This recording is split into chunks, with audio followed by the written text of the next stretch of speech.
Okay, so we're going to start with anti-obesity medications and how to customize it. This is one of my favorite topics, and I will review different types of medications we use in weight management in order for you to become more familiar on when and how they're being used, as well as how we tailor certain medications to the patient's metabolic barriers, as well as associated comorbidities. Give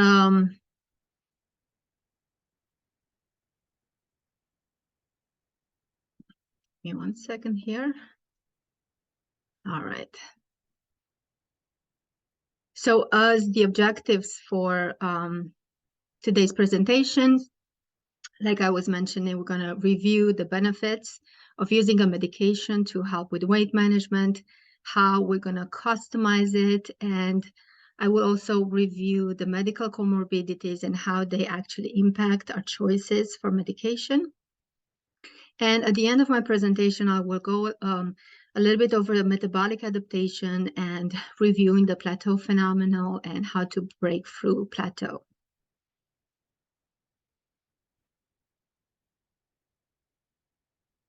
And I will try to get you guys the slides. Okay. All right. So medical complications of obesity are all over.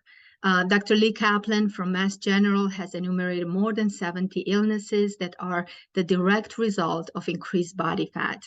The idea that if you treat obesity, if you treat someone's weight, you can treat all of this has been clear to me for a number of years, but it has taken us a while to figure out how to do that without, having surgery or with dietary interventions alone. The medical complications associated with obesity have impact on our medication choices, and we're going to review that by the end of this presentation. We know that the risk of chronic illnesses increases dramatically with obesity, but the good news is that it also decreases rapidly with a reduction in BMI. It has been known for a long time that a weight loss of only 5% body fat improves most of the conditions associated with obesity. Helping someone lose 5% of their initial body weight decreases the risk of developing type 2 diabetes by 50%.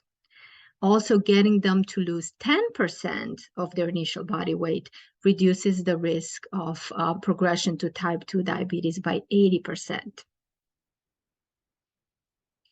A modest weight loss, and when I say weight loss, is maintained or maintained weight loss of 5 to 10% is sufficient to prevent not just type 2 diabetes and improve glycemic control, but it helps reduce blood pressure and triglyceride levels, as well as increase HDL cholesterol and reduce inflammation.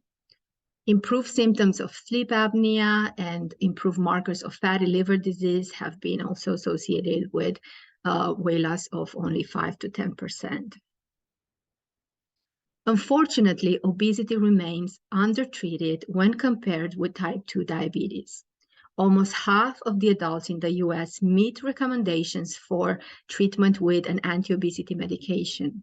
However, only 2% of those adults receive proper treatment.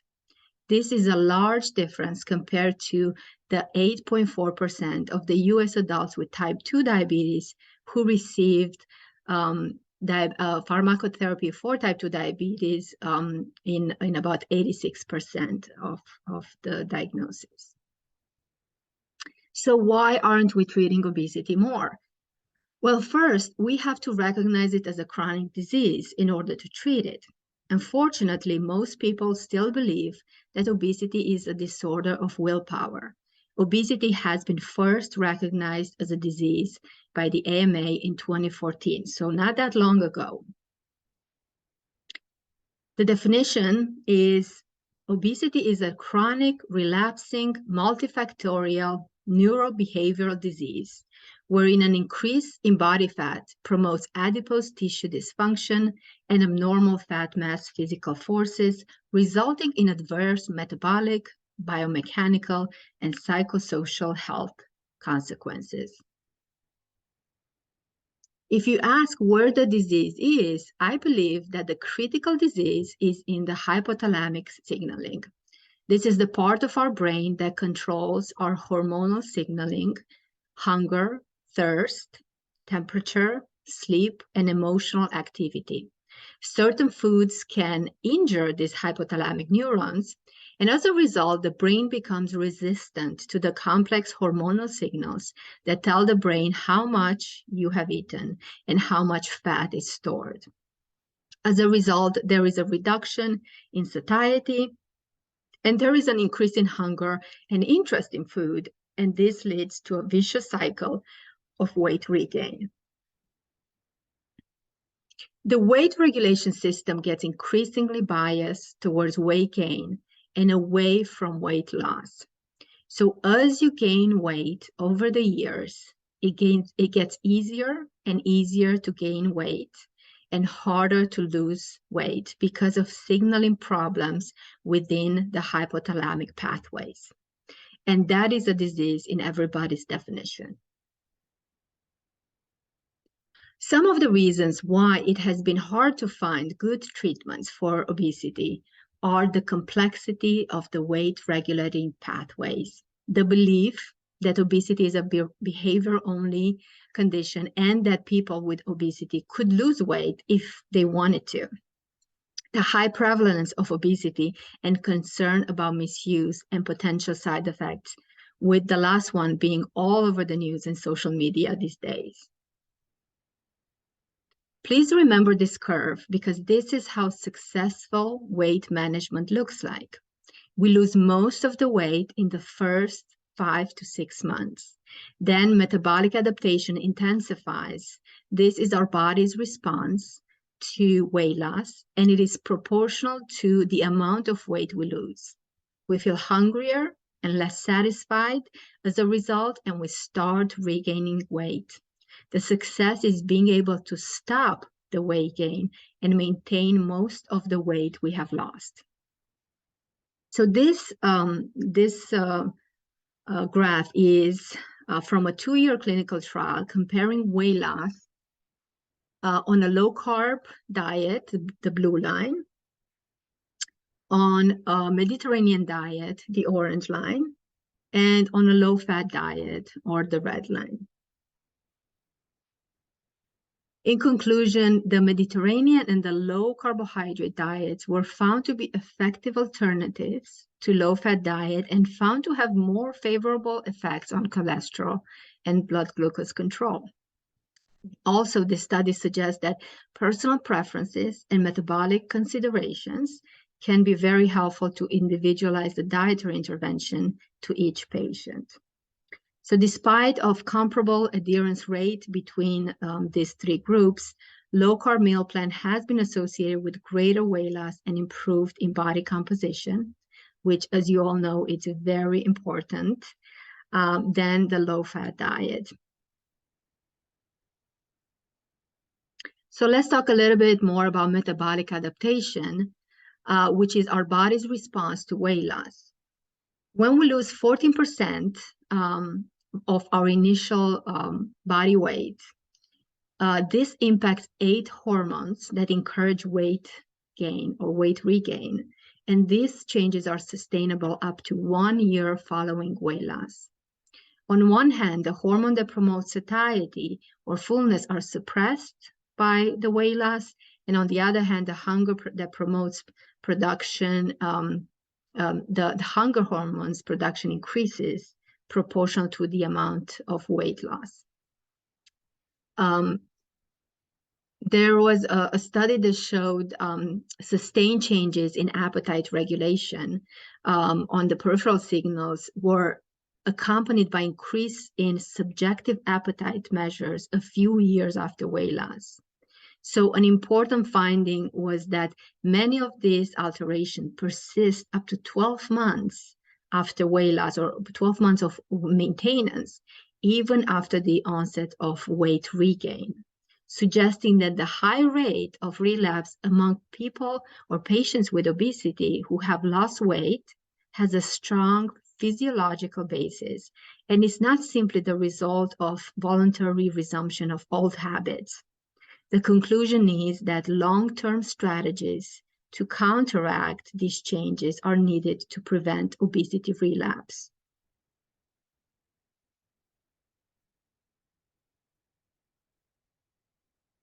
There are clear treatment guidelines for weight management. The first one was released in October 2013 by the Obesity Medicine Association, and it is called the Obesity Algorithm. This has been updated every year, and it is a useful, practical, and comprehensive resource I use in my practice every day. In the same year, the Obesity Society, in collaboration with American Hospital Association and the American College of Cardiology, published guidelines for the management of overweight and obesity in adults. These were followed by the Endocrine Society, publishing their guidance in 2015. I passed the Obesity Medicine Board in 2013, and at that time, there were a little over 500 board-certified obesity medicine specialists. This year, that number reached over 6,700 specialists. Despite of this, obesity medicine is still not a recognized medical specialty. So let's review some of the benefits of using medications for weight management. They help us make necessary diet and lifestyle changes. You will see that there's medication that help with physical hunger, with emotional hunger, with impulse control and binge eating control. They help initiate weight loss in the non-surgical patients. They can help stop weight regain or initiate weight loss in non-responders after bariatric surgery. Medication is used for maintenance of weight loss and body composition, and it also helps prevent recurrence or relapses and improve conditions associated with obesity. Most meds fit into one of the following groups.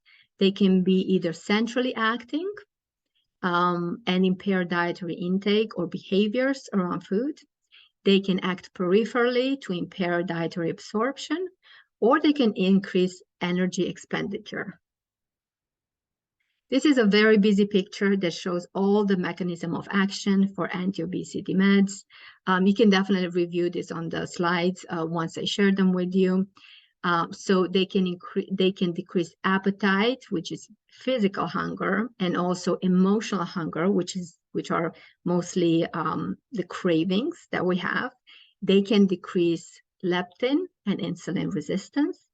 Meds can increase energy expenditure, affect behaviors around food, and increase dietary adherence by mitigating biological and genetic factors. The old treatment model is to treat chronic medical conditions first and weight last. This sometimes causes weight gain and becomes a barrier in the management of those chronic conditions treated.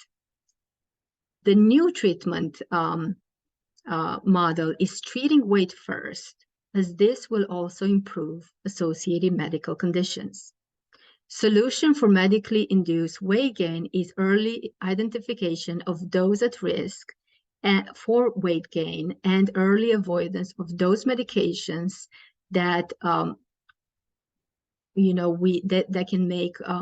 can cause people to weight gain or can make weight loss challenging. So there's a few principles for medications use. First, do no harm. Look and manage medication-induced weight gain. Use medications as an adjunct to diet and physical activity to help compliance.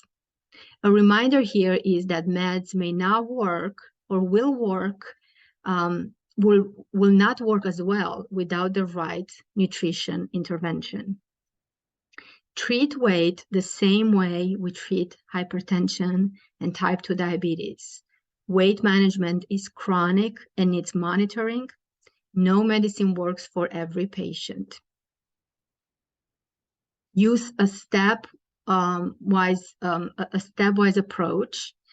Start with one medicine, then add a second one if needed. This principle is discouraged by insurance companies who can deny coverage if the patient is prescribed 2 anti-obesity medications.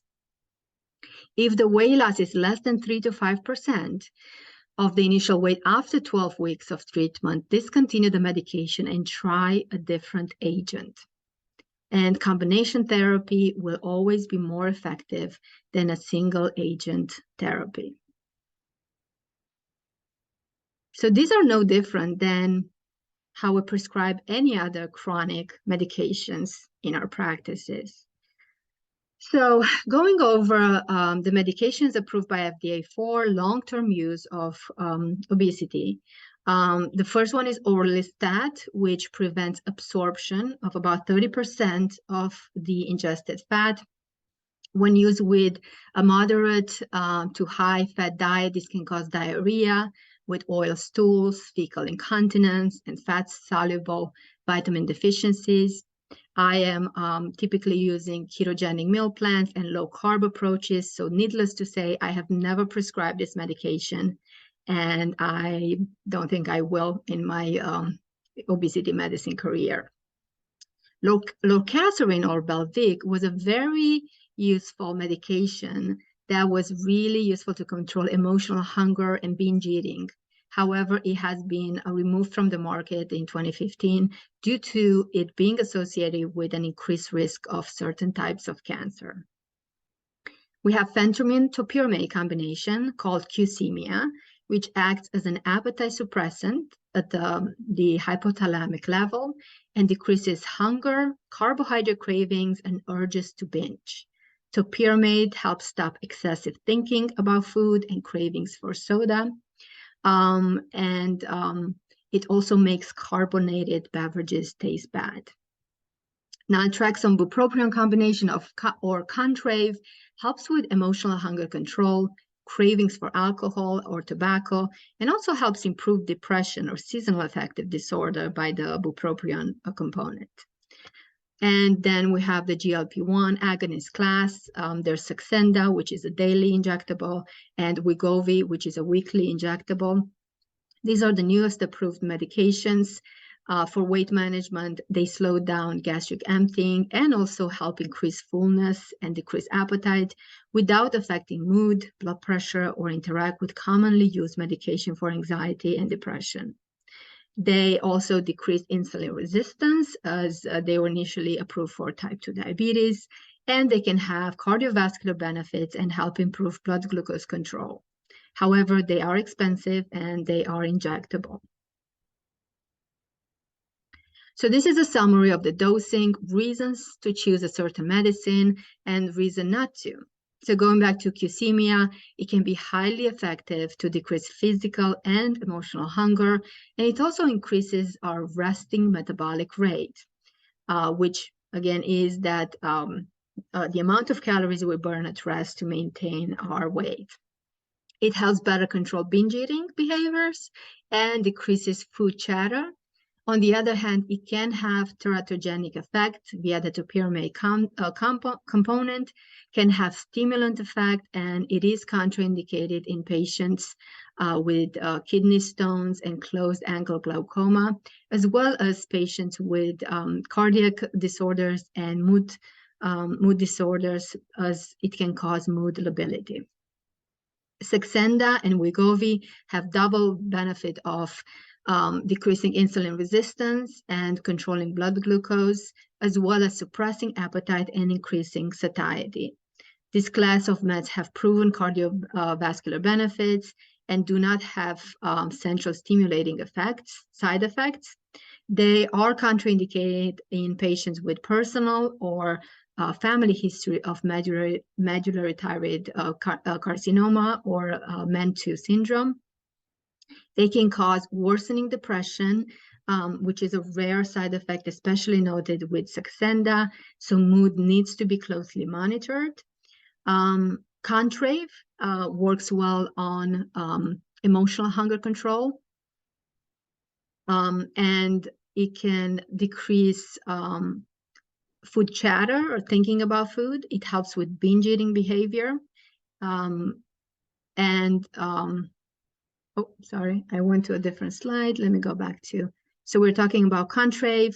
So Contrave helps with emotional hunger, alcohol cravings, and really affects our pleasure center and the food reward, or the reward we get from comfort eating. It does help better control depression, especially seasonal affective disorder. So this is a slide of the medications used off-label by obesity specialists. These are medications that have been around for a number of years. They are inexpensive. And we have here sympathicomimetics, which are the older appetite suppressants like phentermine, phendimetrazine, and Lomira. This can decrease appetite and affect behaviors around food. They're helpful to decrease carb cravings and binge eating behaviors.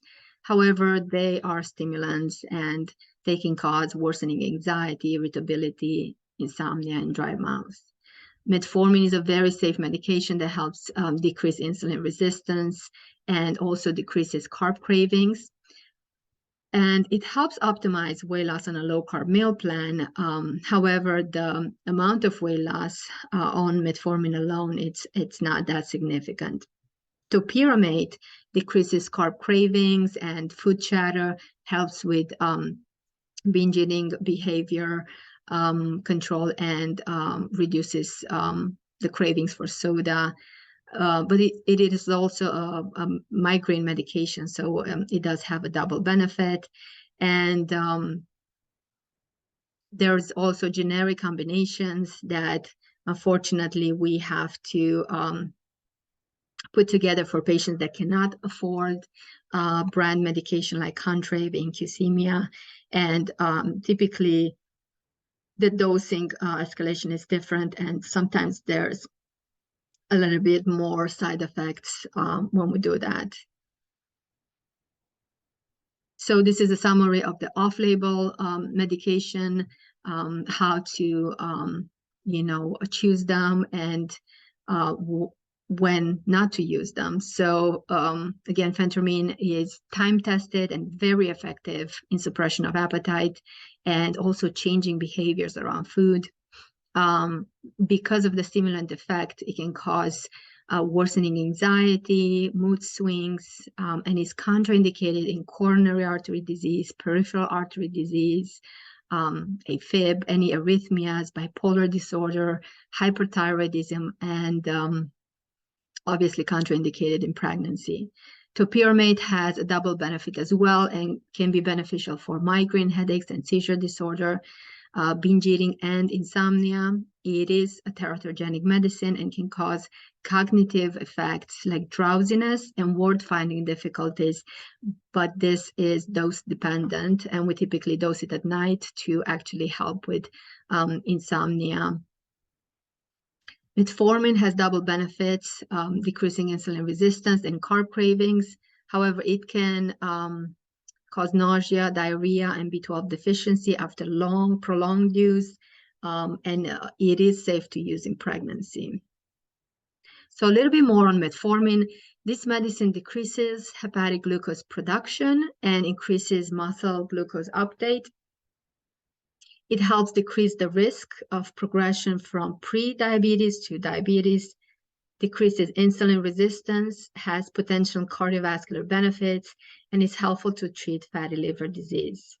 It can also decrease the negative metabolic effect of some long-term medications used for treating severe depression, bipolar disorder, and HIV. There are studies that are looking at this medicine potentially reducing overall cancer rate and help the treatment of multiple cancer. And it may enhance the effects of GLP-1 agonists when used together with Saxenda or Wegovy. One of the things I look for in my initial evaluations are medications that can cause weight gain and whether I can find alternatives, weight-neutral medications instead. Weight gain secondary to medication is an important modifiable risk. Among commonly used medications that cause weight gain, are anti-diabetic meds, antihypertensive, and antidepressants. Other meds that can cause weight gain are anti-seizure meds, contraceptives, allergy meds, and steroids. Sometimes we can find more weight-neutral alternatives. Other times we cannot, or it is not advisable to change medications that work well. Using anti-obesity medications can offset some of the negative metabolic effects these meds have and promote weight loss despite of continuing the medication that can cause weight gain. It is important to individualize the use of weight loss medications to match the specific barrier of each patient. We take in consideration patient preferences and medication coverage by health plans. Like I mentioned, some of them can be quite expensive. Typically, the GLP-1 agonists are over $1,000. The physician knowledge and comfort level to prescribe these medications are directly related to the amount of education and training, as well as the experience with prescribing anti-obesity medication. As I mentioned before, real plateau is a result of complex metabolic adaptation that happens with weight loss.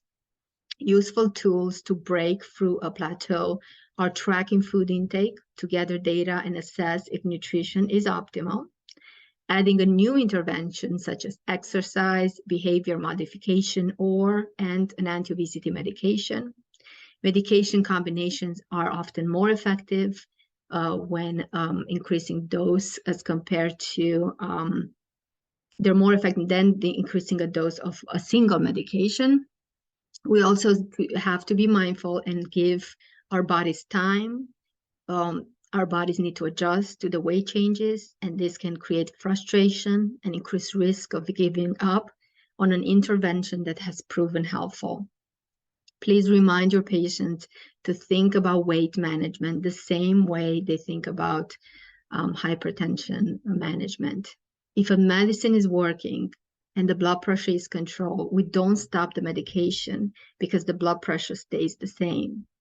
If we stop an anti-obesity medicine without putting another intervention in its place, you will regain weight, just like your blood pressure will become elevated if you stop taking your blood pressure meds.